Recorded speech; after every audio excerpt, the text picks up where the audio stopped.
నమస్కారం. ప్రేక్షకులందరికీ శుభోదయం. ఈనాటి శుభయోగం శీర్షికన మాఘ బహుళ అమావాస్య సందర్భంగా ఎలాంటి విధి విధానాలు పాటించాలో, తద్వారా ఎలాంటి ప్రయోజనాలు సిద్ధింపజేసుకోవచ్చో పరిశీలిద్దాం. మాఘమాసంలో బహుళ పక్షంలో వచ్చే అమావాస్య తిథి సందర్భంగా ఈరోజు నువ్వులు బెల్లం కలిపి తయారు చేసినటువంటి పిండి వంటలు ఎర్రటి వస్త్రంలో కట్టి ఎవరికైనా దానం ఇచ్చినట్లయితే సకల శుభాలు కలుగుతాయి. జాతక దోషాల తీవ్రతను తగ్గింపజేసుకోవచ్చు. అలాగే ఈరోజు నువ్వుల నూనె దానం ఇచ్చిన, ఉసిరికాయ దానం ఇచ్చిన, నల్లటి కంబళి ఎవరికైనా దానం ఇచ్చిన జాతక దోషాలు గ్రహ దోషాల తీవ్రతను తగ్గింపజేసుకోవచ్చు. అలాగే జిల్లేడు చెట్టుకు సంబంధించిన పరిహారం అమావాస్య సందర్భంగా పాటించినట్లయితే గృహంలో ఉన్నటువంటి వాస్తు దోష తీవ్రతను తగ్గింపజేసుకోవచ్చు. మాఘ అమావాస్య సందర్భంగా మీకు దగ్గరలో ఉన్నటువంటి జిల్లేడు చెట్టు దగ్గరకు వెళ్ళండి. జిల్లేడు చెట్టు మొదట్లో నీళ్లు పోయండి, కొద్దిగా పసుపు కుంకుమలు చల్లండి. జిల్లేడు చెట్టుకి ఒక ఎరుపు రంగు దారాన్ని చుట్టండి. ఆ తర్వాత జిల్లేడు చెట్టు చుట్టూ 12 ప్రదక్షిణలు చేయండి. ప్రదక్షిణలు పూర్తయిన తర్వాత 3 జిల్లేడు కొమ్మలు తీసుకొని ఇంటికి రండి. ఆ 3 జిల్లేడు కొమ్మలు మీ ఇంటి ముందు భాగంలో ఎరుపు రంగు దారంతో పసుపు రంగు దారంతో కట్టండి. అలా కట్టినట్లయితే గృహానికి ఉన్నటువంటి వాస్తు దోషాలు, వాస్తు శూలాల నుంచి చాలా సులభంగా బయటపడచ్చని, మాఘ అమావాస్య నాడు పాటించే ఈ జిల్లేడు పరిహారం వల్ల ఇంటికి సకల శుభాలు కలుగుతాయని పరిహార శాస్త్రంలో చెప్పడం జరిగింది. అలాగే మాఘ అమావాస్య సందర్భంగా అమావాస్య ద్వాదశ దీపాన్ని వెలిగిస్తే ఉత్తమ ఫలితాలు కలుగుతాయి. ఈ అమావాస్య ద్వాదశ దీపాన్ని ఎలా వెలిగించాలంటే, మీ గృహంలో తూర్పు దిక్కులో ఒక మట్టి ప్రమిదలో ఇంకొక మట్టి ప్రమిద ఉంచి, ఆ మట్టి ప్రమిదలో నువ్వుల నూనె పోసి 12 ఒత్తులు విడిగా వేసి దీపాన్ని వెలిగించాలి. దీన్నే అమావాస్య ద్వాదశ దీపం అనే పేరుతో పిలుస్తారు. ద్వాదశ ఆదిత్యులకు సంకేతంగా ఈ అమావాస్య ద్వాదశ దీపాన్ని వెలిగించడం ద్వారా సకల శుభాలను సిద్ధింపజేసుకోవచ్చు. అలాగే మాఘ బహుళ అమావాస్య సందర్భంగా మీ ఇంటి దైవానికి లేదా మీ ఇష్ట దైవానికి పాలతో చేసిన పాయసం నైవేద్యంగా సమర్పించి కుటుంబంలో సభ్యులు ప్రసాదంగా స్వీకరిస్తే చక్కటి శుభ ఫలితాలు సిద్ధింపజేసుకోవచ్చు. అలాగే ఈరోజు మీ ఇష్ట దైవానికి నీలం రంగు పుష్పాలతో పూజ చేయటం ద్వారా సకల శుభాలు కలుగుతాయి. అమావాస్య కాబట్టి రాత్రికి భోజనం చేయకూడదు, కేవలం పగలు మాత్రమే భోజనం చేయాలి. ఇల్లంతా కూడా శుభ్రం చేసుకొని బూజులు దులిపి ఇల్లంతా కూడా ధూపం వేస్తే చాలా మంచిది. పనికిరాని వస్తువులన్నీ బయట పారేయాలి. అలాగే లక్ష్మీదేవి దగ్గర ఇంట్లో నువ్వుల నూనె దీపాన్ని వెలిగించాలి. మహాలక్ష్మి అష్టకం చదివితే చాలా మంచిది. లక్ష్మీదేవి దగ్గర తామర ఒత్తులతో దీపారాధన చేసి మహాలక్ష్మి అష్టకం చదివితే ఆర్థిక ఇబ్బందుల నుంచి చాలా సులభంగా బయటపడవచ్చు. అలాగే మాఘ బహుళ అమావాస్య సందర్భంగా, మాఘమాసం అంటేనే సూర్యుడికి ప్రియమైన మాసం, అమావాస్య అంటేనే సూర్యుడికి ప్రియమైన తిథి, సూర్యుడు పుట్టిన తిథి, సూర్యుడికి ఎంతో ప్రీతిపాత్రమైన రోజు కాబట్టి ఈరోజు సూర్యాష్టకం చదివితే చాలా మంచిది. సూర్యుడికి ప్రియమైన విధంగా గోధుమలు బెల్లం ఎవరికైనా దానం ఇచ్చినా కూడా సకల శుభాలను సిద్ధింపజేసుకోవచ్చు. ఈరోజు ఓం ఖగోల్కాయ నమః అనేటటువంటి సూర్య మంత్రాన్ని వీలైనన్ని సార్లు చదివినా కూడా చక్కటి శుభ ఫలితాలను సిద్ధింపజేసుకోవచ్చు. మాఘ బహుళ అమావాస్య సందర్భంగా ఈ ప్రత్యేకమైన విధి విధానాలు పాటించండి. విశేషమైన శుభ ఫలితాలను సిద్ధింపజేసుకోండి. రేపటి నుంచి ఫాల్గుణ మాసం ప్రారంభమవుతున్న తరుణంలో ఫాల్గుణ మాసంలో ఎలాంటి విధి విధానాలు పాటించాలో, ఫాల్గుణ మాసంలో వచ్చే ముఖ్యమైన పర్వదినాల విశిష్టత ఏంటో పరిశీలిద్దాం. నమస్కారం. ఓంకారరూపిణి క్లీంకారవాసిని జగదేక మోహిని ప్రకృతి స్వరూపిణి. ఇత్తడి ప్రాకారం దాటాక వచ్చేది పంచలోహతత్వం. ఇప్పుడు మనం పంచలోహ ధాతువులు పూజలు వాటితో విగ్రహాలు ఎందుకు అర్థం చేసుకోవాలి, ఇవన్నీ కూడా ఈ పంచలోహాత్మకమైన ఒక ప్రాకారం. ఈ రెండిటికి మధ్య అనగా ఇత్తడి ప్రాకారానికి పంచలోహానికి మధ్య ఉన్న వనం పేరు మందార వాటిక అన్నారు. ఇక్కడే ఇది మనకి మందారం అంటే ఆనందతత్వం. ఎందుకంటే మన కోరికల్లో అదొకటి ఆనందానుభవం, అందుకే మందార వాటిక. ఈ మందార వాటికంతా కల్పవృక్షముల యొక్క పేరు. నానా పుష్పలతాకిర్ణ నానా పల్లవ శోభిత. ఇది కూడా అనేక పువ్వులతో వాటితో ఉంటుంది. చూసారా, పచ్చదనం ప్రతి ప్రాకారంలో ఉంది. అందుకే పచ్చదనంలోనే పరమాత్మ కనబడతాడు. అమ్మవారి లోకంలో కూడా పచ్చదనానికి కొదువు లేదు. ఎక్కడ పచ్చదనం ఉంటే అక్కడ పరమాత్మ ఉంటాడండి. ఇది సందర్భానికి దూరం అనుకోవద్దు. పచ్చదనాన్ని కీర్తించితే పరాశక్తిని కీర్తించినట్లే, ప్రకృతిని పరిరక్షించుకుంటే అమ్మవారిని ఉపాసించినట్లే అనే మాటతో ఇది చెప్పడం జరుగుతుంది. సరే, మొత్తానికి ఇక్కడ అద్భుతమైన పచ్చని చెట్లు, అవి పోషించడానికి తగినటువంటివి ఉన్నాయి. ఈ పంచలోహాత్మకమైనటువంటి ఇక్కడ ఉన్నటువంటి వాడి శరదృతు దేవత ఉంటాడు. అంటే ఇప్పుడు ఉన్నటువంటి ఋతువు యొక్క దేవత అక్కడ ఉంటాడు. అతనికి ఉన్నటువంటి భార్యలు ఇద్దరు, ఇషలక్ష్మి ఊర్జలక్ష్మి. అంటే ఆశ్వయుజ కార్తీక మాసముల శక్తులు. ఇషలక్ష్మి ఊర్జలక్ష్మి ద్వే భార్యే తస్య సమ్మతే. ఇక్కడ కూడా వివిధములైన సిద్ధులు సిద్ధాంగనలతో ఇక్కడ సంచరిస్తూ ఉంటారు. ఇక్కడ సిద్ధదేవతలు అంటే సిద్ధదేవతలు కూడా అనేక రకాలైనటువంటి విధాలు ఉన్నాయి. ఒక్కొక్క చోట ఒక్కొక్క రక సిద్ధదేవతలు అని. ఇక అటు తర్వాత 7వ ప్రాకారం, ఈ పంచలోహమయ ప్రాకారం దాటితే వచ్చేటువంటి రౌప్యసాలక. రౌప్యము అంటే వెండి, వెండి సాలము ఉన్నదిట. అయితే ఈ పంచలోహానికి వెండి సాలానికి మధ్య ఉన్న వనం పేరు పారిజాతాటవి, పారిజాతము అనబడేటువంటిది. ఇక్కడ కూడా ఎల్లవేళలా ఎప్పటికప్పుడు జాతమవుతూ పరితహా జాతం, అన్ని వైపుల నుండి ఎప్పటికప్పుడు మనకి కోరుకున్నవి లభిస్తూ ఉంటే అది పారిజాతం. ఎప్పటికప్పుడు పరితహ, నీ చుట్టూ కావలసినవి పుట్టించి ఇవ్వగలిగే శక్తి పారిజాతం. ఎందుకు ఆ పేర్లు చెప్పారనడానికి అర్థాలు చెప్పుకుంటాను ఇక్కడ. కనుక పారిజాత ఇది కూడా కల్పవృక్షముల జాతికి చెందినది. ఈ పారిజాత వనం అక్కడ ఉన్నది. ఇక్కడ ఉన్నవాడు హేమంత ఋతు అధిదేవత కనిపిస్తున్నాడు. ఇతనికి అనేక రకాలైన గణములు ఉంటాయి. ఎప్పుడు రంజక భావంతో ఉంటాడు ఇతడు, అంటే ఆనందకరమైన భావంతో. ఇతనికి ఉండేవాళ్ళు ఇద్దరు భార్యలు, సహస్రి సహస్యశ్రీ, సహస్రి సహస్యశ్రీ అని ఇద్దరు భార్యలు. అంటే హేమంత ఋతువుకు ఉన్నటువంటి శక్తులు ఈ రెండు కూడా, మార్గశిర పుష్య, ఈ రెండు శక్తులు చెప్పబడుతున్నాయి. ఇక్కడ కూడా రకరకాల సిద్ధదేవతలు ఉంటారు. వీళ్ళందరి పని ఏమిటి? ఊరికను కూర్చోవడమా? ఊరికను కూర్చోవడం కాదు, లోకమునందు ఆయా ఋతుశక్తులు సంచరించేటట్టు చూడవలసిన బాధ్యత వీళ్ళు. పైగా ఆ పని చేసేటప్పుడు వీళ్ళు ఒక ఆనందంగా ఉంటారు. అమ్మవారి లోకంలో ప్రతి ప్రాకారము ఆనందమయమే, తెలుసుకోండి. ఎక్కడ దుఃఖపు జాడలేదు. ఆ సుఖం కూడా నిర్మల సుఖమే ప్రతి ప్రాకారంలో. మణిద్వీపం అంటేనే ఆనందమయ ధామం, అది సంపూర్ణ ఆనందం. అలాంటి ధామం అది, అందుకే అది తెలుసుకోవాలి. అక్కడున్న వాళ్ళు ఈ లోక నిర్వహణ చేసే శక్తులు అక్కడ ఉంటున్నాయి. రౌప్యసాలమయా దగ్గరే సప్తయోజన దైర్ఘ్యవాన్ సౌవర్ణశాల సంపృక్త. ఈ రౌప్యశాల దాటిన తర్వాత సువర్ణశాల. సువర్ణశాల అంటే బంగారు ప్రాకారం. ఈ బంగారు ప్రాకారానికి ఈ రౌప్యశాలానికి నడుమ ఉన్నటువంటిది కదంబవనము అన్నారు ఇక్కడ. ఇది కదంబ వృక్షములు ఇక్కడ శోభిల్లుతూ ఉంటాయి. ఈ కదంబ వనముల్లోంచి కదంబ మదధార స్రవిస్తూ ఉంటుందట. కదంబ మదం, వాటిని అక్కడ వాళ్ళు పానం చేస్తుంటారు. పానం చేస్తూ ఒకానొక పారవశ్య ఆనంద భావంలో సంచరిస్తూ ఉంటారు వారు. అక్కడ ఉన్నవాడు శిశిర ఋతువు యొక్క అధిదేవత ప్రకాశిస్తుంటాడు. వారికి ఇద్దరుంటే అట్ట భార్యలు, తపశ్రీ తపస్యశ్రీ అనబడే ఇద్దరు భార్యలతో ప్రకాశిస్తూ ఆనందంగా ఉంటాడు. అనేక విలాసాలతో కూడుకుని ఉంటాడు. భోగములన్నీ ఇక్కడ ఉంటూ ఉంటాయి. ఆ భోగములు అనుభవించేటువంటి దేవతలు దేవకాంతలు సంచరిస్తూ ఉంటారు. ఈ భవ్యమైనటువంటి కదంబవనం. ఇప్పటికి మనకి 8వ ప్రాకారం, అంటే 7వ వనంలోకి ప్రవేశించాం. 8 ప్రాకారాలు అయ్యాయి. 7వ వనం ఏం వనం? కదంబవనం. అంటే మొట్టమొదటి ఉన్నది నానావృక్ష మహోద్యానం, దాని తర్వాత 5 కల్పవృక్ష వనాలు, దాని తర్వాత కదంబవనం. ఎక్కడితో చెట్ల డిపార్ట్మెంట్ పూర్తయింది. మనకి వృక్షవనములు అయిపోయాయి మొత్తం. కదంబవనం చాలా ముఖ్యమైనది. ఎందుకంటే అమ్మవారికి కదంబవనవాసిని అంటారు. సరిగ్గా కాళిదాసుకి ఇక్కడికి వెళ్ళి ఆగేట్టాయి మహానుభావుడు. కల్పద్రుమా కల్ప కాదంబకాంతార వాసప్రియ. మొట్టమొదటిగా బిల్వాటవి అన్నప్పుడు నానవృక్ష మహోద్యానవనం. బిల్వాటవి మధ్య కల్పద్రుమా కల్ప కాదంబకాంతార వాసప్రియే. ఆ కాదంబకాంతారంలో ఆవిడ కనబడింది. కనబడగానే ఆనందపరుషుడైపోయాడు. ఈ కాదంబకాంతారంలో ఉన్న ఆవిడే శ్యామలాదేవి. ఆవిడనే మంత్రినిదేవి అని అంటారు. ఈ కదంబవనమంతా ఆవిడ కాలనీ అండి. రాజశ్యామల అనబడే మహాశ్యామల శక్తి ఉంటుంది. ఈవిడికే మాతంగి, రాజమాతంగి అని పేరు. ఈవిడనే మనం మంత్రినిదేవి అని అంటున్నాం. ఈవిడ ఉంటుంది అక్కడ. ఆవిడ శక్తులు సుఖశ్యామల, వీణాశ్యామల, శారికాశ్యామల అని ఎన్ని యొక్క వాగ్దేవతలు సంగీత దేవతలు ఉన్నారో వాళ్ళందరూ శ్యామలా శక్తులు, వాళ్ళందరూ ఉంటారు.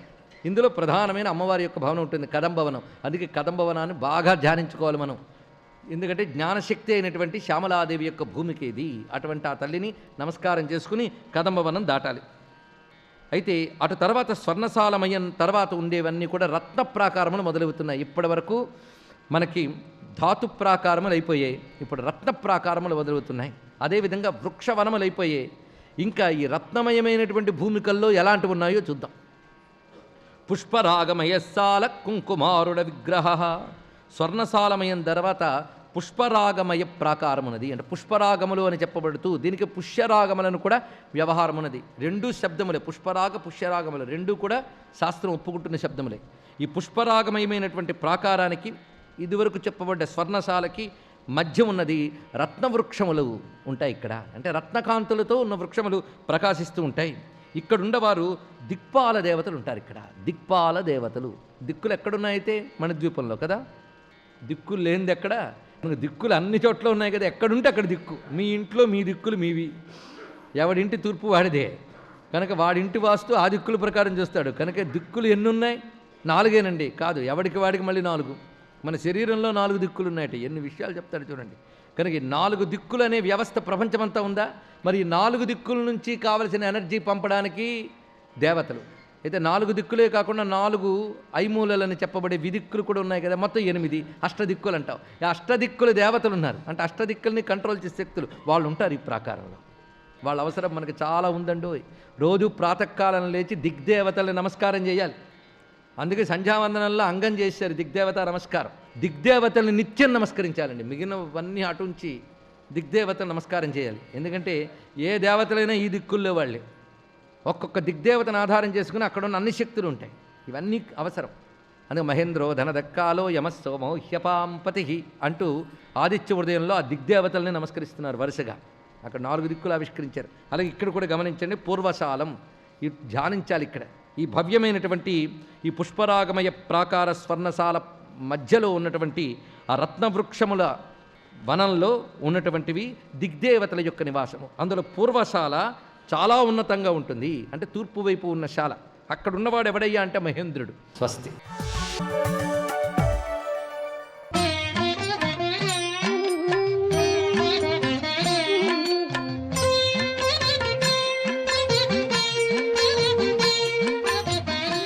ఓం నమో నారాయణాయ. ఓం నమఃశివాయ. శ్రీమాత్రే నమః. ఈరోజు మాఘబహుళ అమావాస్య. ఈ అమావాస్యకు మేని అమావాస్య అనేటువంటి పేరు ఉంది. ఈనాడు ప్రతి ఒక్కరూ కూడాను సప్త మహర్షులను పూజ చేయాలి. ఈ అమావాస్య శని ప్రీత్యర్థం ఆచరించేటువంటి విధి విధానంలో కూడా ఉంది. నల్ల నువ్వులు, కంబళి, నువ్వుల నూనె అనేటువంటివి కూడా ఈ రోజున దానంగా ఇవ్వటం వల్ల అద్వితీయమైనటువంటి అభివృద్ధిని సాధించడానికి ఆస్కారం అత్యధికంగా సర్వేశ్వరుడు అనుగ్రహాన్ని ప్రసాదిస్తాడు సుమా అంటోంది శాస్త్రం. ఇంత గొప్ప విశేషవంతమైనటువంటి అమావాస్య నాడే నల్ల నువ్వులతో దక్షిణం వైపు తిరిగి పితృదేవతలను తలుచుకుంటూ ఈశ్వర శబ్దాన్ని ఆ పితృదేవతలకు ఆపాదించి తర్పణం చేయటం శతవిధాలా కూడాను శుభకరం, అద్వితీయం లక్షణంగా మనకు శాస్త్రాలు తెలియచేస్తున్నాయి. తర్పణ ఇచ్చేటప్పుడు నల్ల నువ్వులతో నీళ్లు పోసి ఈ యొక్క బొటన వేలు, చూపుడు వేలు మధ్య ఉన్నటువంటి సందు ద్వారా అలా తర్పణాన్ని విడవాలి అంటోంది సంప్రదాయం. ఈ తర్పణం శతవిధాలా కూడాను వంశ అభివృద్ధికి నిదర్శనం. పితృదేవతల యొక్క ఆరాధనలో దాగిన పరమార్థ లక్షణం ఏంటంటే జీవించి ఉన్నంతకాలం వారికి మామూలు పేరే ఉంటుంది. వారు పరమపదించిన తరువాత వారికి ఈశ్వర శబ్దం తగిలించాలి. ఉదాహరణకి శ్రీరామమూర్తి అనే పేరు ఉందనుకోండి. తర్పణం ఇచ్చేటప్పుడు ఆయనకి మరణించిన తర్వాత శ్రీరామూర్తేశ్వర అంటూ తర్పణాదులు ఇవ్వాలి. ఇలా ప్రతి ఒక్క పేరుకు ఈశ్వర శబ్దాన్ని తగిలించి మాత్రమే తర్పణాదులు ఇవ్వటం వలన వారు పరలోకం నుంచి మన వంశాన్ని ఉద్ధరింపచేయటానికి చక్కటి ఆచరణీయోగ్యమైనటువంటి జీవన విధానాన్ని మనం సుఖశాంతులతో కొనసాగించడానికి ఆశీస్సులను ప్రసాదిస్తారు అంటోంది శాస్త్రం. అందుకే ప్రతి అమావాస్య కూడాను పితృదేవతలకు తర్పణాన్ని ఇచ్చేటువంటి విధి విధానం మన భారతీయ సనాతన సంస్కృతి సంప్రదాయాల్లో అద్వితీయమైనటువంటి చర్యగా చెప్పడం జరిగింది.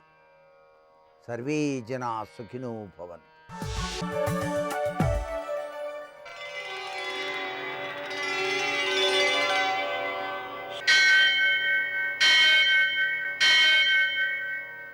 సహస్రశీరుషం దేవం విశ్వాక్షం విశ్వశంభువం విశ్వం నారాయణం దేవమక్షరం పరమం పదం విశ్వతః పరమాం నిత్యం విశ్వం నారాయణగుం హరిం విశ్వమేవేదం పురుషస్తద్విశ్వముపజీవతి పతిం విశ్వస్యాత్మేశ్వరం శాశ్వతం శివమచ్యుతం నారాయణం మహాజ్ఞేయం విశ్వాత్మానం పరాయణం.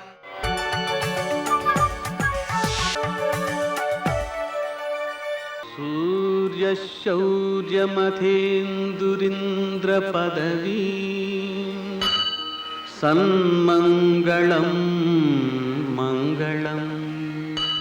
ఆపదామపహర్తారం దాతారం సర్వసంపదాం లోకాభిరామం శ్రీరామం మోక్షదంతం నమామ్యహం. నేటి కాలమాన విశేషాలను గమనిద్దాం. స్వస్తి శ్రీ చాంద్రమాన ప్లవనామ సంవత్సరం ఉత్తరాయణం శిశిర ఋతువు మాఘమాసం కృష్ణపక్షం బుధవారం. సూర్యోదయం 6:37 సూర్యాస్తమయం 6:19. తిథి అమావాస్య రాత్రి 11:07 వరకు. నక్షత్రం శతభిషం రాత్రి 2:38 వరకు. వర్జం ఉదయం 10:39 నుంచి 12:10 వరకు. దుర్ముహూర్తం మధ్యాహ్నం 12:05 నుంచి 12:51 వరకు. అమృతకాలం రాత్రి 7:47 నుంచి 9:18 వరకు. రాహుకాలం బుధవారం కాబట్టి మధ్యాహ్నం 12 నుంచి 1:30 వరకు. అష్టకౌరుక రీత్యా శుభప్రదమైన సమయం మధ్యాహ్నం 1 గంటకి. నేటి విశేషం మాఘమాసం అమావాస్య. సముద్ర స్నానం చేయడం చాలా మంచిది. అలాగనే ఈరోజు బ్రహ్మకు పూజ చేయడం ద్వారా విశేషమైన సత్ఫలితం సిద్ధిస్తుంది. అలాగనే నవనీత ధేనుదానం అంటే వెన్న గోవుగా భావన చేసి దాన్ని దానం చేయాలి. అదేవిధంగా ఈరోజు ద్వాపర యుగాది కావడం వలన పితృదేవతారాధన విశేషమైన సత్ఫలితాలను అందజేస్తుంది. ఇంకా విశేషించి ఈ రోజున అమావాస్య శతభిషం కలిసి వచ్చాయి. ఆ కారణంగా మాఘమాసంలో కుంభంలో సూర్యుడుండగా సంభవిస్తోంది. ఇది విశేషమైన సత్ఫలితాలను ఇచ్చేటువంటి రోజు. ఈ రోజున మనం పితృదేవతారాధన చేసినట్లయితే 10,000 యుగాలు పితృదేవతలు తృప్తిని పొందుతారు.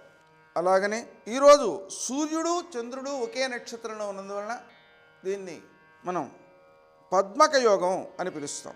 ఈ పద్మక యోగం రోజున నహానదులలో స్నానం చేసినా అలాగనే తీర్థాలలో స్నానం చేసినా 1000 గోవులను దానం చేసిన సత్ఫలితం సిద్ధిస్తుంది. అందువల్ల నదీ స్నానం తప్పనిసరిగా చేయడం మంచిది. నేటి ఆణిముత్యాలు.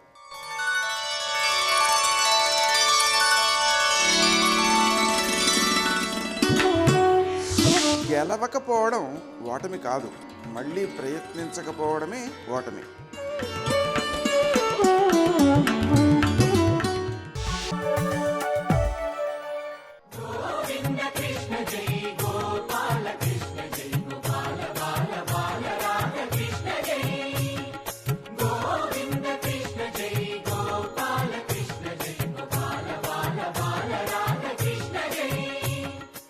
ఆ తల్లి గబగబా వెళ్ళిపోతుంటే ఆవిడ ముఖం మీదకి ఇలా నుదిటి మీదకి అలకలు ముంగురులు పడితే ఆవిడ ముఖం పద్మంలా ఉందిట.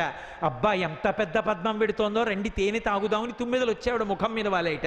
అయ్యో నేను లక్ష్మీదేవిని, ఇది నా ముఖమే పద్మం కాదే పొండని ఒక పక్క పవిటకం కట్టుకుని ఓ పక్క తుమ్మెదల్ని తోలిందిట. ఇంకొంచెం ముందుకెళ్ళిందిట. అబ్బా చేపలు ఎలా వెళ్ళిపోతున్నాయో, చిన్న చిన్న చేపలు మింగేద్దాన్ని రండని ఆకాశగంగలో ఉన్న పెద్ద పెద్ద చేపలు వచ్చాయిట. వక్త్రలక్ష్మి పరివాహ చలన్మీన అభలోచన, చేపల్లా ఉంటాయి కదా ఆవిడ కళ్ళు, మీనాక్షి. అందుకని చిన్న చేపలు అనుకుని పెద్ద చేపలు వచ్చాయిట. అయ్యో అయ్యో ఇవి చేపలు కావే నా కళ్ళని ఆవిడ చేపల్ని తోలిందిట. ఇంకొంచెం ముందుకెళ్ళిందిట. కింది పెరివి దొండపండులా ఉంటే అక్కడ ఉన్నటువంటి చిలకలు చూసి అనుకున్నాయిట, ఏ చిలకలు? భారతీదేవి ముంజేతి పలుక చిలుక సదయ గజయానత బ్రహ్మచారి మాకు వేదశాస్త్ర పురాణాది విద్యలెల్ల తరుణి మీ యాన ఘంటాపదంబు మాకు అంటారు. సరస్వతీదేవి చేతిలో చిలక, అలాంటి చిలకలన్నీ కలిసి అమ్మవారి పెదవిని చూసి అబ్బా దొండపండు ఎంత బాగుందో కొరుకుదాని రెండని వచ్చేయట. అయ్యో అయ్యో నేను లక్ష్మీదేవినిది, నా పెదవే దొండపండు కాదు పక్కకు పొండని చిలకల్ని తోహేసిందిట. ఇంకొంచెం ముందుకు వెళ్ళేటప్పటికే నల్లటి మబ్బుల నారాయణమూర్తి, వెనక మెరుపు తీగల ఆవిడ, నీలతోజిత మధ్యస్థ విద్యుల్లేకే భువాస్వర అని వెళ్ళిపోతుంటే మెరుపు తీగలు వెడుతున్నాయి, వాన కురవాల్లా ఉందనుకుని మెరుపు తీగలన్నీ వచ్చేయట. అయ్యో అయ్యో నేను మెరుపు తీగని కాను లక్ష్మీదేవిని పొండని మెరుపు తీగల్ని తోహేసిందిట. గుండ్రని ఆవిడ స్తన సంపదని చూసి చక్రవాక పట్టులు చక్రవాకాలకు వచ్చి గుద్దుకుంటున్నాయిట. అయ్యో అయ్యో ఇవి చక్రవాకాలు కావే స్తనమండలం అని చెప్పి చక్రవాకాల్ని తోసిందిట. ఓ పక్క పవిట పట్టుకుని ఓ పక్క ఇంత గొడవ పడుతూ ఆయన వెనకాతలు బయలుదేరి వెడుతోంది. ఋషులు దేవతలు అందరూ చూశారు, వెళ్ళిపోతుంటే పీతాంబరంతో వెళ్ళిపోతున్నాడు.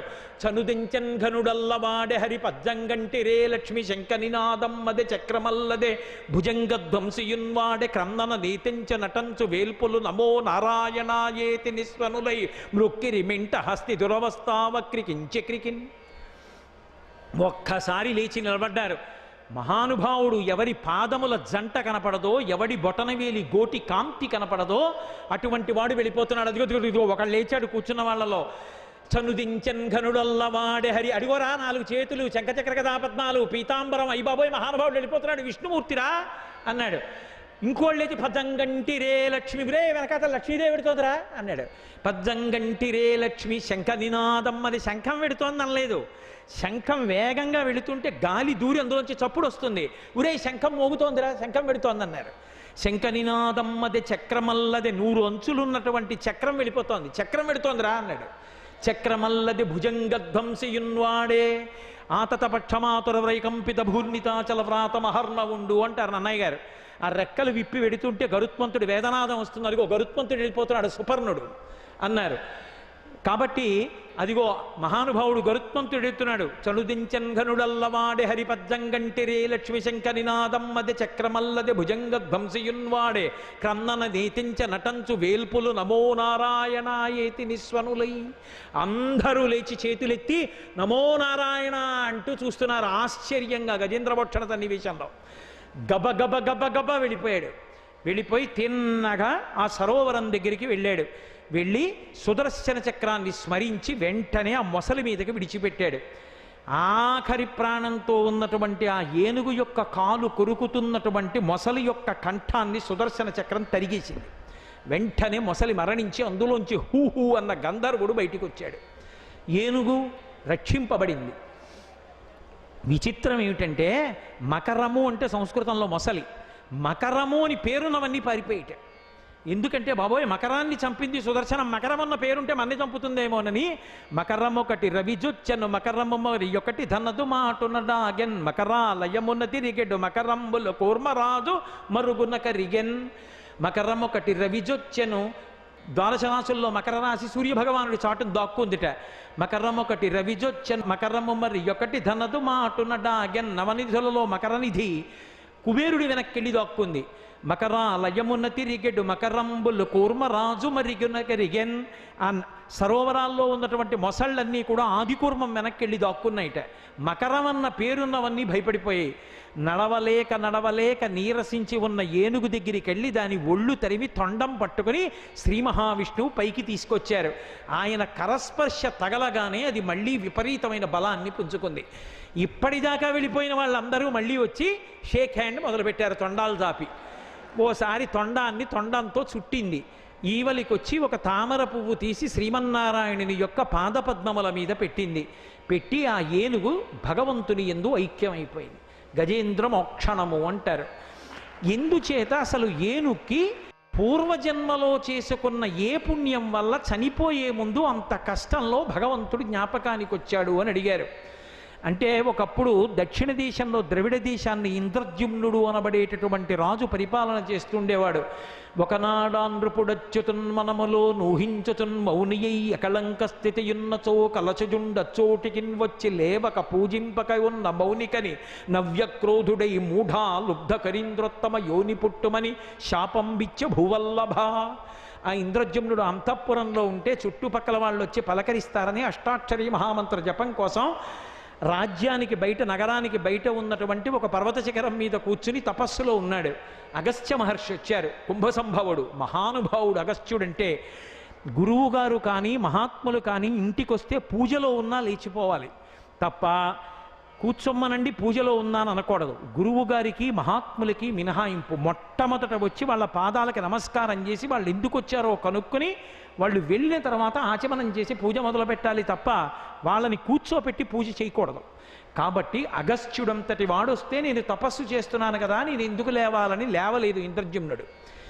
తామసికమైనటువంటి బుద్ధితో ఉండి నేను వస్తే నువ్వు లేవలేదు, ఈ పాపం కట్టి కుడిపేస్తుంది, నువ్వు పాడైపోకుండా ఉండాలి అంటే నీకు శాపవాక్కు విడిచిపెడతానని వచ్చే జన్మలో తమోగుణంతో ఏనుగువై పుడతావు, కానీ ఈ జన్మలో తపస్సు చేశావు, అష్టాక్షరీ మహామంత్రాన్ని నమ్మావు, నారాయణ భక్తుడి అయ్యావు, కాబట్టి వచ్చే జన్మలో చనిపోయే ముందు భగవన్నామం గుర్తొస్తుందని వరం ఇచ్చాడు అగస్త్యుడు.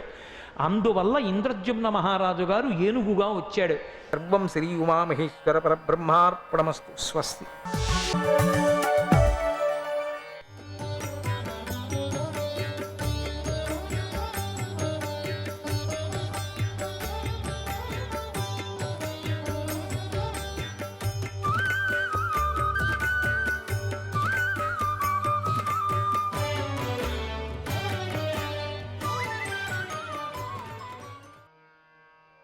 ఇరవై 22వ అధ్యాయం. బ్రాహ్మణ వేషంలో ఉన్న శ్రీకృష్ణుడు జరాసంధుడు అడిగిన ప్రతి ప్రశ్నకు సమాధానం చెప్పాడు. 2 రకాల అర్థాలు వచ్చే మాటల్లో తాము వచ్చిన కారణాన్ని కూడా చెప్పాడు. జరాసంధుడికి కృష్ణుని మాటలు అర్థం కాలేదు. వారితో ఇలా అన్నాడు, ఓ బ్రాహ్మణులారా, నేను మీతో యుద్ధం చేయాలా? మీకు నాకు శత్రుత్వం ఉందా? మీతో లేదే నాకు. అసలు మీకు నాకు శత్రుత్వం ఎలా ఏర్పడింది? నాకు ఎంత ఆలోచించినా నాకు ఎందుకో మన వైరానికి కారణం నాకు గుర్తుకు రావటం లేదు, ఏమాత్రమూ తెలియటం లేదు. నేను మీకేం అపకారం చేశాను? మీకు నేను శత్రువుని ఎలా అయ్యాను? అసలు మీ నియమం సత్పురుషులు ఆచరించే నియమేనా? చెప్పండి. ధర్మానికి పీడ కలిగినప్పుడు తప్పకుండా మనస్సుకు బాధ కలుగుతుంది. ధర్మాత్ముడైనటువంటి క్షత్రియుడు నిరపరాధులను బాధించడు కదా. నిరపరాధులను బాధించిన క్షత్రియుడు ఎంత గొప్పవాడైనా సరే ధనాన్ని పోగొట్టుకుంటాడు, తన ధర్మాన్ని నాశనం చేసుకుంటాడు, కష్టాల పాలవుతాడు, తన అభివృద్ధికి దూరమైపోతాడు. ఇది ముమ్మాటికి సత్యం అని వాదిస్తున్నారు ఇద్దరు కూడా. సజ్జనులు పాటించే ధర్మాన్ని చక్కగా ఆచరించే క్షత్రియులకు 3 లోకాల్లోనూ క్షత్రియ ధర్మమే మేలైంది. కనుక క్షత్రియులు ఇతర ధర్మాలను ఆశ్రయించటాన్ని ధర్మాత్ములు మెచ్చుకోరు. మీ ధర్మం మీది, మీ ధర్మానికి నేను అడ్డు చేయలేదు, నా ధర్మము నాది, కానీ మీ ధర్మంలో మీరున్నారు, అయినా నాతో మీకెందుకు శత్రుత్వం లేదు కదా. నేను నా మనస్సును అదుపులో ఉంచుకొని ధర్మంగా రాజ్యాన్ని పాలిస్తున్నాను, ప్రజలకు ఎలాంటి అపరాధం నేను చేయటం లేదు. ఇక బ్రాహ్మణులకు నేను ద్రోహం చేస్తానా? చేయటం లేదు. వారు నన్ను అపరాధిగా భావించటం లేదు, ద్రోహిగా అనుకోవటం లేదు నా ప్రజలు, మరి బ్రాహ్మణులు. అలాంటిది మీరెందుకు నన్ను అపరాధిగా భావిస్తున్నారు, ద్రోహి అనుకుంటున్నారు అన్నాడు. అప్పుడు శ్రీకృష్ణుడు, ఓ మహానుబాహు, మంచి కులంలో ఒకడే వంశ భారాన్ని అంతా మోస్తూ ఉంటాడు. మంచి కులంలో పుట్టినవాడు వంశరక్షణ అంతా అతడిపైనే ఆధారపడి ఉంటుంది కదా. అలాంటి పురుషుడు ఒకడున్నాడు, అతడే మమ్మల్ని ఆజ్ఞాపించాడు, మేము అతడి మాట ప్రకారం నడుచుకుంటాం. అతడు పంపించగా మేము నీ దగ్గరికి వచ్చాం, మేము నిన్ను శిక్షించటానికే వచ్చాం. ఎందుకు నిన్ను శిక్షిస్తున్నామంటే, నువ్వు ఒక మహాపరాధం చేశావు. అదేమిటంటే, ఈ భూమి మీద సుఖంగాను హాయిగాను రాజ్యం చేసుకుంటున్నటువంటి రాజులందరినీ నువ్వు బాధించావు. బందీలుగా చేశావు. ఇంత అపరాధం చేసి వారిని బాధలకు గురిచేసి పైకి నిరపరాధినని చెప్పుకుంటున్నావు. ఎట్లవుతావు? దాంట్లో మంచి రాజ్యాన్ని ఏలేటువంటి వాళ్ళు ఉన్నారు, ప్రజలకు సుఖాన్ని కలిగించే వాళ్ళు ఉన్నారు, బ్రాహ్మణులకు మంచి చేసేవాళ్ళు ఉన్నారు, యజ్ఞయాగాదులు చేసేవాళ్ళు ఉన్నారు. నిరపరాధులైనటువంటి రాజులు. అసలు నీ మీద దండెత్తు కూడా రాలేదు వాళ్ళు. కేవలం వాళ్లను బందీలుగా చేసి తీసుకొచ్చేసావు. నీతో ఏదైనా గెలిచి నీతో యుద్ధం చేసి ఓడిపోయింటే తీసుకురావచ్చు. అది చేయలే. కేవలం పట్టుకొని వచ్చేసావు. ఇది బాగుందే? నువ్వు చేసింది ఇదేమైనా బాగుందా? పోనీ ఇది ధర్మమేనా? ఇది న్యాయమేనా? వాళ్ళు ప్రజలు ఎంత బాధపడుతుంటారు. వాళ్ళు చేసినటువంటి యజ్ఞయాగాది కర్మలతో చేసిన నిష్ట నియమాలు ఇవన్నీ మంట కలిపినట్టే కదా. వాళ్ళు ఏం తప్పు చేశారు? వాళ్ళ ప్రజలు ఎంత తప్పు చేశారు? ఏం తప్పు చేశారు? వాళ్ళు ఆశ్రయించుకున్నటువంటి పుత్ర భార్య వాళ్ళంతా ఏం చేశారు? రాజులను ఇబ్బంది కలగకుండా సుఖంగా చూసుకోవాలి కదా. కానీ నువ్వేం చేస్తున్నావు? నువ్వు చంపేయాలి అనుకుంటున్నావు. బాగుందే, రాజుల్ని చంపేయచ్చా? రుద్రుడికి బలి ఇవ్వాలి అనుకుంటున్నావు. వీళ్ళందరూ మనుషులయ్యా, ధర్మాన్ని ఆచరించేవాళ్ళు.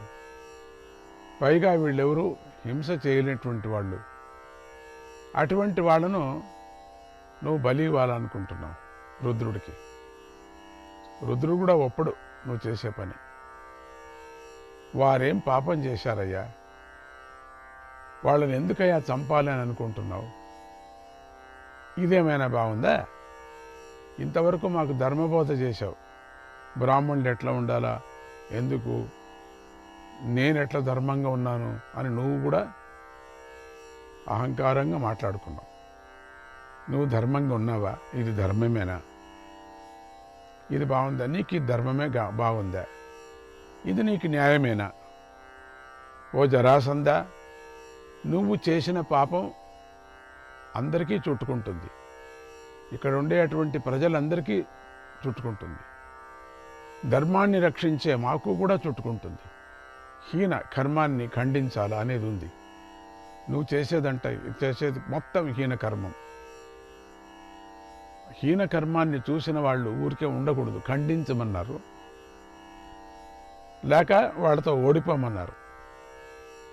అందుకని మేము తట్టుకోలేకపోతున్నాం. ధర్మానికి వ్యతిరేకంగా నువ్వు చేస్తున్నావు. హీన కర్మాన్ని నువ్వు చేస్తున్నావు. శక్తి సామర్థ్యాలుండి ధర్మాన్ని నిలబెట్టుకోకపోతే ఎలా? నువ్వు నిలబెట్టుకోవాలి కదా. నీకు ఎంత శక్తి సామర్థ్యం ఉంది? నువ్వు సాధారణమైనటువంటి రాజు అనుకున్నావా? కాదు కదా. జరాసంధుడు అంటే ఏమనుకున్నావు? నీకు వరగర్వం ఉన్నది. అసలు నీ పుట్టక నీకు తెలుసా? అందుకని నీ దగ్గర ధర్మం లేదు, అధర్మాన్ని ఆచరిస్తున్నావు, నిరపరాధుల్ని చంపుతున్నావు ఈ యజ్ఞానికి నువ్వు. అందుకే మేము రంగంలోకి దిగాం. నువ్వు ధర్మం వదిలేశావు. మేము ధర్మాన్ని రక్షించటంలో సమర్థులం, ధర్మాన్ని పాలించటంలో సమర్థులం. దేవతలను పూజించటం కోసం ఎవరైనా కూడా మనుష్యులను వధిస్తారా? మనుష్యుల్ని ఎప్పటికైనా వధిస్తారా? మనుష్యులు దేవతలు అయిపోతూ ఉంటారు కదా, ముందుకి వధించరు కదా. నువ్వెందుకు, ఎవరు చెప్పారు నీకు ఇది? ఎందుకు చేస్తున్నావు నువ్వు? ఎంత క్రూరమైనటువంటి కృత్యాన్ని చేస్తున్నావు నువ్వు. బాగలేదు. ఈ పద్ధతిని, ఈ క్రూరత్వాన్ని నేనెక్కడా చూడలేదు. నా కళ్ళ ముందు హింస జరుగుతుంటే నేను సహించలేను.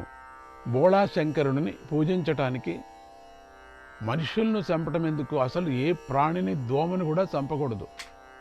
పరమాత్ముడిని బోళాశంకరుడు, ఆయనకి ఏమీ అక్కర్లేదు, కేవలం భక్తి మాత్రమే చాలు ఆయనకి. భక్తి ఎక్కడుందో ఆ శంకరుడు చాలా సంతోషిస్తాడు. అటువంటి బోళాశంకరుడికి బలి అనేది ఏమనుందా? నువ్వే ఇప్పుడే ప్రారంభం చేస్తున్నావు, బాగలేదు. భక్తితో సమర్పించే కేవలం ఉద్దరుడు నీళ్లు చాలు, చెంబులు బిందులు నీళ్లు పోయాల్సిన పని కూడా లేదు. ఒక ఉద్దరుడు నీళ్లు నమశివాయ అని అంటే చాలు. 3 దళాలు ఉండేటువంటి ఒక ఆకు కూడా చాలు కదా ఆ స్వామికి. నమస్కారం చేస్తే చాలు. ఓం శివాయ రుద్రాయ నమః, ఓం శివాయ రుద్రాయ నమః. నువ్వు తప్ప నువ్వు ఒక్కడే ఇట్లా చేస్తూ ఉండేది. అందుకని నువ్వు తప్ప వేరే వాళ్ళు ఎవరు కూడా బలి ఇవ్వరు. నువ్వే చేస్తూ ఉండేది. నువ్వు తప్పు చేస్తున్నావు. ఓ జరాసంద, నీ బుద్ధి నశించింది. 100 మంది తిరగబడటానికి వాళ్ళకి శక్తి లేదు, అదొకటే. వారిని నువ్వు పశువులుగా చేసి చంపుతున్నావు. ప్రతినిత్యం హింస పెట్టి శక్తి హీనలుగా చేస్తున్నావు వాళ్ళకు. ఇదేం బాగాలేదు. ఇది ధర్మం కాదు. వాళ్ళకి సరిగ్గా తిండి కూడా నువ్వు పెట్టడం లేదు. కారణం, వాళ్ళు బలిష్ఠులైపోతారు, తిరగబడతారు అనే దృష్టితో. నువ్వు చాలా క్రూరుడువు, కటికుడువు. కఠినాత్ముడు ప్రాణిహింస చేస్తూ ఉంటాడు, వాడికి ఏమీ లేదు. వాడికన్నా నువ్వు క్రూరుడివి. పైకి నువ్వు ధర్మాలు మాట్లాడకు, ఎందుకో మాట్లాడుతున్నావు. యస్యామవస్థాయాం యత్కర్మ కరోతి యః తస్యామవస్థాయాం తత్ఫలం సమవాప్నుయాత్. ఎవడు ఏ అవస్థల్లో ఎలాంటి పనులు చేస్తాడో వాడు ఆయా అవస్థల్లో అలాంటి ఫలాన్నే పొందుతాడు. నువ్వు చెడు అవస్థలో చేస్తున్నావు, చెడు ఆలోచనలో చేస్తున్నావు, నీకు మంచి ఫలం దొరకదు. ఆ సదాశివుణ్ణి నువ్వు ప్రత్యక్షం చేసుకొని వరవాన్ని పొందినటువంటి వాడివి. నీ సదాశివుణ్ణి నువ్వు అడుగు, మనుషుల్ని బలి ఇవ్వచ్చా అని. నువ్వు ఆయన్ని కూడా ఇప్పుడు లెక్క చేయకోకుండా పరిస్థితిలో ఉన్నావు. దర్బారుగా చేస్తున్నావు. నిరపరాధులైనటువంటి ధర్మంతో రాజ్యాన్ని ఏలుతూ మంచిగా ఉండే వాళ్ళని అన్యాయంగా చంపుతున్నావు. మేము ఆపదలో ఉన్నవారిని రక్షిస్తాం. ఇప్పుడు వాళ్ళంతా ఆపదలో ఉన్నారు కాబట్టి మా ధర్మం ఏమిటంటే మేము ఆపదలో ఎవరున్నారో వాళ్ళని రక్షిస్తాం. తెలిసిందా నీకు? అది మా స్వభావం. అది అందుకే నిన్ను చంపాలని ఇక్కడికి వచ్చాం. నిన్నే చంపేస్తే వాళ్ళందరూ బతికిపోతారు. నువ్వు క్షత్రియులందరిలోనూ నా వంటి వీరుడు ఈ లోకంలో లేనే లేడు అని భావిస్తున్నావు. అందుకే నీకు ఈ అహంకారం వచ్చింది. నువ్వు ప్రతి ఒక్క క్షత్రియుణ్ణి పట్టుకొని ఈ విధంగా బంధించావు. 1000 కొద్ది క్షత్రియుల్ని బంధించావు. అదంతా నీ భ్రమ. నేను బలవంతుణ్ణి అనేటువంటిది ఉందే నీకు. నాలాగా బలవంతుడెవరూ ప్రపంచంలో లేరు అనేటువంటి ఒక భ్రమ నీలో ఉంది, ఒక భ్రాంతి నీలో ఉంది. ఆ భ్రాంతిని తొలగించడానికి వచ్చాం. ఆ భ్రాంతిని మట్టి కలపడానికి వచ్చాం. ఏ రాజైనా తన జాతి వారిని చంపుకుంటాడా? చెప్పవయ్యా, నువ్వు చంపుకోడు కదా. అభివృద్ధి చేయవయ్యా. వాళ్ళందరినీ నీ కింద పెట్టుకో, నీ చెప్పుచాట్లలో పెట్టుకో. నువ్వే దేవుడు అంటారు వాళ్ళు. వాళ్ళను ప్రాణభిక్ష పెట్టి వదిలేయి, ఆ రాజ్యాలకి పంపించు. నీకెంత మంచి పేరు వస్తుంది. 1000 కొద్దీ రాజుల్ని అన్యాయం చేశావు, పెట్టుకున్నావు. వాళ్ళందరినీ విడుదల చేసేసే ఈరోజే. మా మాట ప్రకారంగా చెయ్యి. నువ్వు చేయవని తెలుసు. ఇలాంటి నీచ కార్యం నువ్వు చేస్తుండేటువంటి చేసి సాటి లేని స్వర్గాన్ని దూరం చేసుకుంటాడా ఎవరైనా? చేసుకోడు. మంచి స్వర్గంలో నువ్వు వెళతావయ్యా. ఇప్పుడు ఇది చేశావనుకో, నీకు స్వర్గం దొరకదు నీకు. క్షత్రియులకు యుద్ధం అనేది యజ్ఞం, తెలుసా? ఇది ఏమిటి యజ్ఞం నువ్వు చేస్తుండేది? ఎవరు చెప్పారు ఈ యజ్ఞం? ఆ యజ్ఞంలో దీక్ష పట్టి స్వర్గం లభించాలని కోరుతూ తమకిష్టమైన లోకాలను జయిస్తున్నారని నువ్వు తెలుసుకో. అది కదా నువ్వు చేయాల్సింది. ఇట్లా నువ్వు చేసేది. జయించిన తర్వాత కూడా ఓడిపోయిన రాజుని మర్యాదగా మళ్ళీ రాజ్యం ఒప్పజెప్పి నీ కింద పెట్టుకోవాలి వాళ్ళను. ఇంకా వాళ్ళకి సహాయం చేయాలి నువ్వు. ఆ రాజ్యం అభివృద్ధికి ఏం కావాలో చేయాలి. అది నీదే రాజ్యమైంది కదా. ఇది క్షత్రియుడు, వీర క్షత్రియుడు చేసేటువంటి ధర్మం. జరాసంద, నిన్నేమని పిలిచాలనో తెలియదు. నీచుడనల్లో, మహారాజానల్లో, రాక్షసుడనల్లో నాకు తెలియదు అని అంటూ స్వర్గయో నిర్మహద్ బ్రహ్మ స్వర్గయో నిర్మహద్ యశః స్వర్గయో నిస్తపో యుద్ధే మృత్యుగూసో వ్యభిచారవాన్. వేదాధ్యయనం వల్ల స్వర్గం లభిస్తుంది. పరోపకారం వల్ల కలిగినటువంటి కీర్తి స్వర్గాన్ని లభింపజేస్తుంది. మంచి ఉపకారం చేయి ఎవరికైనా. అందరికీ అన్నం పెట్టు. ఇప్పుడు ఆ రాజ్యం నుంచి తీసుకొచ్చిన వాళ్ళని ఒప్పజెప్పి అభివృద్ధి చేయి. అక్కడ వాళ్ళకి అన్నం పెట్టు. ఇప్పుడు క్షీణించిపోయారు వాళ్ళు, నిరపరాధులు. అది ఆకి నీకు స్వర్గం వస్తుంది. నీకు లేదు, తపస్సుకు వెళ్ళిపోను, నీకు స్వర్గం వస్తుంది. ఈ మూడింటికన్నా క్షత్రియుడికి యుద్ధంలో మరణించడం ద్వారానే స్వర్గం లభిస్తుంది. ఇంకోటి ఉంది, స్వర్గం రావాలంటే మంచి పనులు చేయాలా, యజ్ఞం చేయాలా, శాస్త్రోక్తమైనటువంటి వేదాభ్యాసం చేయాలా. పోన్లే, నువ్వు అదంతా చేయలేవు. యుద్ధంలో మరణించును, మరణిస్తూనే నీకు స్వర్గం దొరుకుతుంది, లభిస్తుంది. అదే కదా ఉత్తమమైనటువంటి పని నువ్వు చేయాల్సింది. క్షత్రియుల్ని బలి ఇచ్చి స్వర్గం ఇక్కడే పోతావు. క్షత్రియుడికి యుద్ధంలో మరణించడం ద్వారానే స్వర్గం లభిస్తుంది. అదే అతడికి ఉత్తమం అని గ్రహించు అని చెప్తుంది సూక్తి. సూక్తులు అద్భుతంగా ఉన్నాయి మహాభారతంలో. అన్ని సూక్తులు మనం చెప్పుకుంటే అసలు ఒక 2-3 ఏళ్ళు కాదు, సరిపోదు. ప్రపంచంలో మొత్తం అన్ని విద్యలు, 64 విద్యలు, తత్వాన్ని అంతా ఇక్కడ చెప్పుకొచ్చారు. ఒక్కొక్క క్యారెక్టర్ కూడా మద మాశ్చర్య లోభమోహాదులు ఉన్నాయి కదా, ఇవన్నీ కూడా ఒక్కొక్కరికి ఒక్కొక్క క్యారెక్టర్కి ఒక్కొక్కటే ఉంటుందట. కొంతమందికి ఒక్కొక్క క్యారెక్టర్కి 2 ఉంటాయి, ఒక్కొక్క క్యారెక్టర్ 3 ఉంటాయి, ఒకటికి 4 ఉంటాయి, 5 ఉంటాయి, ఒకటికి 6 ఉంటాయి. ఈ మధ్యలో ఏదీ లేనటువంటి వాడు సాధువు కూడా మధ్యలో, వీళ్ళ మధ్యలో 6 మధ్యలో ఉన్నారు. ఈ మహాభారతం ఎట్లా జరుగుతుంది చూడండి. మరి సాధువులు ఉన్నారు ఇక్కడ, క్షత్రియులు ఉన్నారు, తపస్సులు ఉన్నారు. వీళ్ళందరూ కలిసి పనిచేస్తున్నారు దీంట్లో, కలిసి అందరూ వెళుతున్నారు. ఇది కథ. అక్కడక్కడ మధ్య మధ్యలో అందరూ తగులుతూ ఉంటారు. అసలు ఈ మహాభారతాన్ని ఎవరు అత్యంత భక్తి శ్రద్ధలతో చదువుతున్నారో, కవి కావాలన్న వాళ్ళకు కవిత్వం దొరుకుతుంది. ఇక డబ్బు కావాలన్న వాళ్ళకి సంపాదన చేసే విధం దీంట్లో చెప్పుకొచ్చారు. సుఖ సంతోషాలతో ఉండాల ధర్మ మార్గంగా అనే వాళ్ళకు చెప్పుకొచ్చారు. ఇక దుర్మార్గుడు ఎట్లా అవుతాడు, ఫలం ఏమిటి, వాళ్ళకి ఏం దొరుకుతుంది, అది కూడా చెప్పుకొచ్చాడు. దీంట్లో 1, 2. శ్రీకృష్ణాయ పరమాత్మనే నమః.